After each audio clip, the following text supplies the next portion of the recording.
I remember when I was broke. It seemed like I would never have enough money.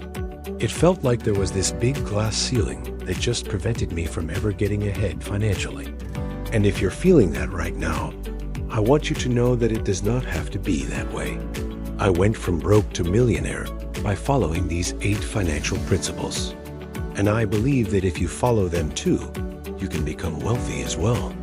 So let's get into it. The first thing that you need to do if you want to go from broke to millionaire is start investing as soon as possible.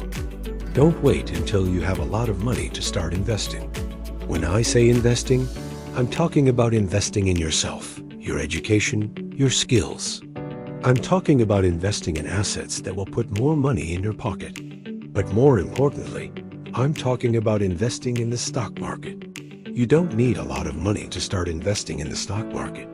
In fact, you can invest with as little as $0. Now that sounds absolutely crazy, but listen up, because there are 2 things you're going to have to do. 1, you're going to have to open up a brokerage account, and 2, you're going to have to open up a custodial Roth IRA. A custodial Roth IRA is basically a retirement account that allows you to invest in the stock market, and all of the profits that you make are tax-free at the age of 59 and a half. Now here's how you can do this with $0. Open up a brokerage account with a company such as Webull, Vanguard, or Charles Schwab. After that, you're going to want to look up the application for the Roth IRA. Fill out the application and submit it to the brokerage company. The next thing you're going to do is fund your Roth IRA. Now, depending on where you work, you might have access to something called a 529 plan. With a 529 plan, you can contribute pre-tax dollars into your Roth IRA, and you can contribute up to $5,000 per year. If you don't have access to a 529 plan, that's fine. You can still contribute after-tax dollars. All you got to do is link your checking accounts and transfer the money over. Now, even though you may think that this is unfair because you re-putting money into your Roth IRA, but you can't access that money until you re-old. Keep in mind that you'll pay taxes on that money. So if you invest and your investments grow to $1 million, you're going to owe a hefty tax bill if you try to pull that money out. But with a Roth IRA, since you already paid taxes on that money, you can withdraw your profits without owing any taxes. Not only that, but you can borrow from your Roth IRA for certain reasons, such as buying a first home or paying for college. Now, it's important to mention that you should only borrow from your own Roth IRA. Don't borrow from someone else's Roth IRA. If you borrowed money from somebody else's Roth IRA, that would be considered stealing, and that's obviously bad. But if you ever find yourself in a situation where you need to borrow money and you have a Roth IRA, you can easily take a loan out against your own Roth IRA, and you won't have to worry about paying any interest on that loan. Number 2, maintain disciplined saving habits. One of the biggest mistakes that people make is spending all of their money as soon as they get it. They never save any of their money.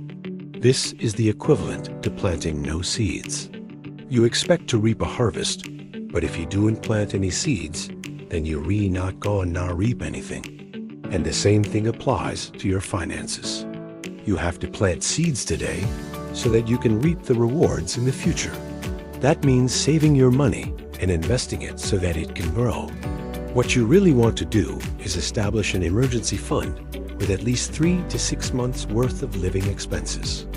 Having an emergency fund is crucial because life is unpredictable and unexpected expenses can arise at any moment. If you had an emergency fund, those unexpected expenses wouldn't affect your long-term wealth-building plan. If you want to take things to the next level, then I recommend saving at least 10 to 20% of your income and investing it. By doing this, you're ensuring that your money is working hard for you, even while you sleep. It's like having multiple streams of income. Number 3, set clear financial goals. If you don't have any goals, then you're just drifting through life aimlessly. That's not how wealthy people operate. Wealthy people are always striving for more. They set clear financial goals and they work tirelessly to achieve them. Here's a simple framework that you can use to set clear financial goals. First, figure out exactly how much you want to make. Next, break down that goal into smaller milestones. For example, if your goal is to earn $100,000 per year, then you might set smaller milestones, such as earning $15,000 per month or $1,000 per week. Then you want to set deadlines for each milestone. This will help you stay focused and motivated, and finally, develop action plans to achieve each milestone. For example, if you want to increase your income to $15,000 per month, what actions do you need to take? Maybe you need to ask for a raise at work, or maybe you need to start a side hustle. Whatever it is, write it down and commit to it. Number 4, understand the power of taxes. Taxes are inevitable. You cannot avoid paying taxes. You can't hide from them, and you can't bribe your way out of them. The only way to deal with taxes is to understand them and use them to your advantage. The best way to do this is to educate yourself on tax laws and then hire a good accountant or tax advisor. With the right guidance, you can minimize your tax burden and maximize your wealth. Now, the thing about taxes is that they are progressive. This means that the more money you make, the more taxes you pay. However, you also have more opportunities to benefit from tax deductions and credits. For example, you can deduct mortgage interest, state and local taxes, charitable contributions, and more. You can also benefit from tax-advantaged accounts like 401 kiloseconds and IRSIs. Now, one of the most powerful tax strategies that you can use is called tax loss harvesting. This involves selling losing investments to offset your capital gains. By doing this, you can reduce your tax bill and keep more of your profits. Number 5, build a strong credit history. Your credit history is a numerical representation of your financial responsibility. It's like a report card that shows lenders how trustworthy you are. And the better your credit history, the better the terms that you'll get on loans and credit cards.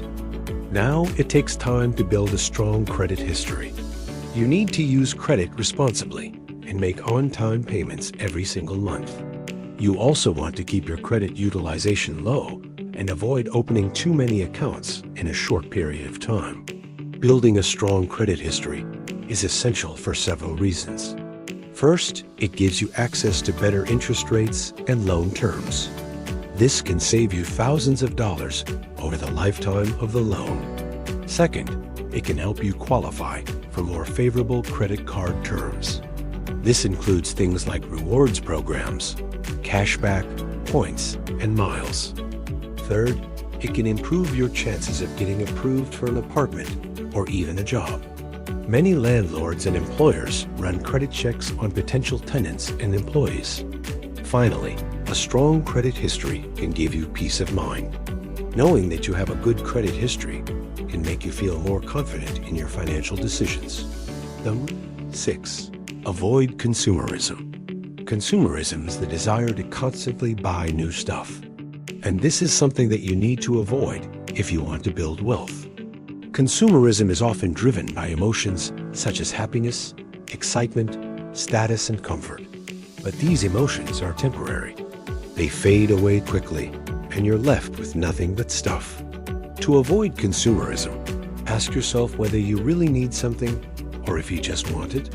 Ask yourself whether you're buying the item for a practical purpose or for emotional reasons. And finally, ask yourself whether you're rebuying the item because it will make you happier, or if you're just trying to fill a void. Remember that true happiness comes from within. It's not something that you can buy. Number 7, embrace patience. Building wealth takes time. It's a marathon, not a sprint. You need to be patient and stay focused on your goals. Don't get caught up in get-rich-quick schemes or risky investments. Instead, focus on making smart, long-term decisions that will benefit you in the future. It's easy to get discouraged when you see people getting rich quick. But remember that every situation is different. You can't compare your beginning to someone else's middle. Also, there are so many people who become wealthy and lose all of their money due to lifestyle inflation or poor investment decisions. So don't be envious of people who seem to have it all, because you don't know what is going on behind closed doors. And number 8, focus on creating value. If you want to make more money, then you need to focus on creating more value. This is the most important principle that I want you to take away from this entire video. Wealth is created when you provide something of value to others. This could be in the form of a product, a service, or even just your time and attention. The more value you create, the more money you will make. And the best part is that you can create value in many different ways. You don't have to follow the traditional path of going to school, getting a job, and retiring. You can do things like starting a business, investing in real estate, or even creating content. The possibilities are really endless.